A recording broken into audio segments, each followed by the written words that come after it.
Alright, welcome to my flosstube extra. This is where I'm going to show how I start in the corner of a full coverage. So I do apologize ahead of time. This is my first time trying to do this and I can only see half my camera, so we're going to see how this goes.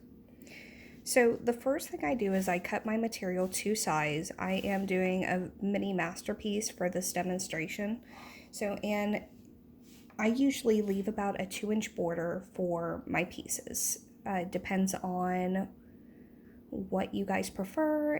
Some people do 2, 3, 4 inches. It depends on how you frame it or who's framing it and how comfortable you feel.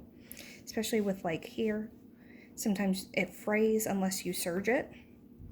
But I typically use a 2-inch border, which means your piece is going to be in the middle and then it's 2 inches in. So how I measure my corners is with me using a 2-inch border, I want to make sure that in here it's 2 inches by 2 inches.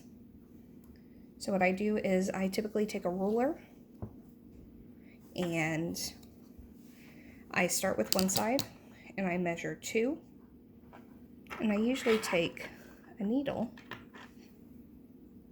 and stick it right there as like a guide. Oh, I lost it already. Hold on.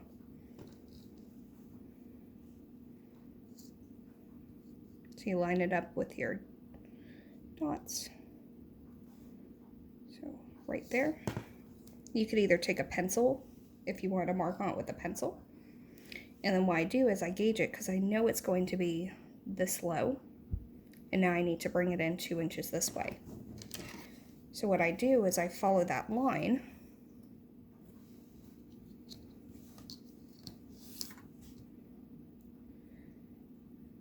So right here. So my needle actually needs to be right here. So I'm gonna take it out.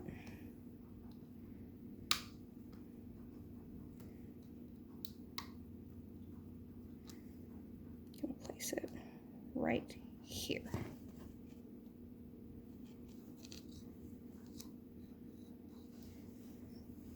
So this should be 2 inches by 2 inches. And so now we'll double check. So there's 2 inches.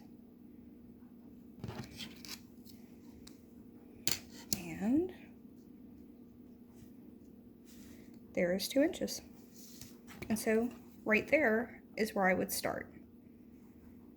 And so then from here, depending if you stitch in hand, you could stitch just from there. Or you could just put your hoop on and leave your needle there. Or like I said, you could even mark it with a pencil, because the pencil will come out, or you'll stitch right over your pencil. So that's how I originally started doing my corner starts.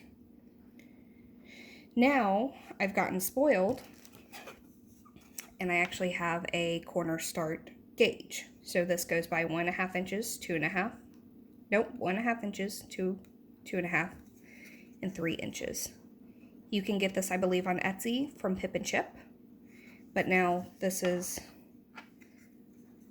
my cheating method. So what you do is you stick it in the very corner of your material, and my needle would go right there, which is right where it is. So let me show you. So you put it here, pick it up, stick your needle in, and there's your 2 inches. So either way works. It works just the same, just one's a little quicker while the other one uses a little bit more time. Please let me know if you have any questions in the comments, and I hope you all enjoyed this tutorial.